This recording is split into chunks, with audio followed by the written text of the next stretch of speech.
What primary memories come to mind from your years with the department?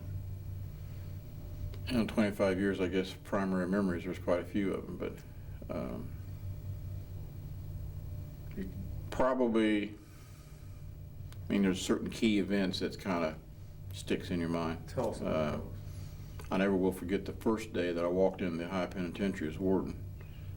We had a disturbance at London a couple years before that and had sent 200 or 300 inmates to the penitentiary.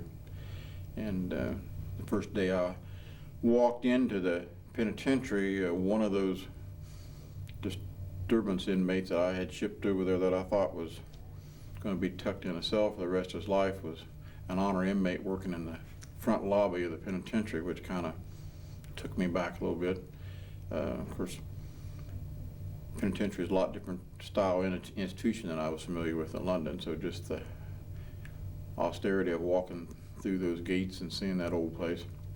Of course, we closed it down, and the process we had to go through actually was under court order in Stewart versus Rhodes, which was a class action lawsuit that actually closed the penitentiary, but we took 2 years to bring it in compliance to the court order, and then we closed it. Of course, opening up Orion at the same time. In fact, when we opened up the facility the first week we were here, we had one fence and no gates and temporary lights, something like what you've got sitting around me, setting out around the yard to give us light. So the first 50, 75 inmates, we had to pretty much hand-pick, but we didn't have any problems. But as soon as we got the second fence up and put the gates up, we had an escape. We didn't have any when we didn't have the gates down. But just converting this mental health facility into a prison. There was a security expert came in one time and said this place was never intended to be a prison, and he was probably correct. With the false ceilings and all the tunnels and some of the things we had to go through. When we started the management training course here at the Academy, I was part of the original group that started that. We had some good classes, and I developed a project management program that to some degree is still being used today.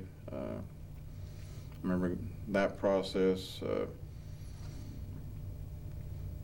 I've been through a couple of hostage-taking situations when I was not in the institution but was working for the director, who at that time was Rick Sider, and was called in to assist one at the, well, I did have one, I take that back, I did have one at the hospital. It was a Lucasville inmate, but we were in charge of doing the security at Riverside Hospital and University Hospital, and we had a hostage situation up there, and then was involved in a hostage situation at a Portsmouth Hospital, and then a hostage situation at the Lucasville facility. Those kind of stick out when you go through those.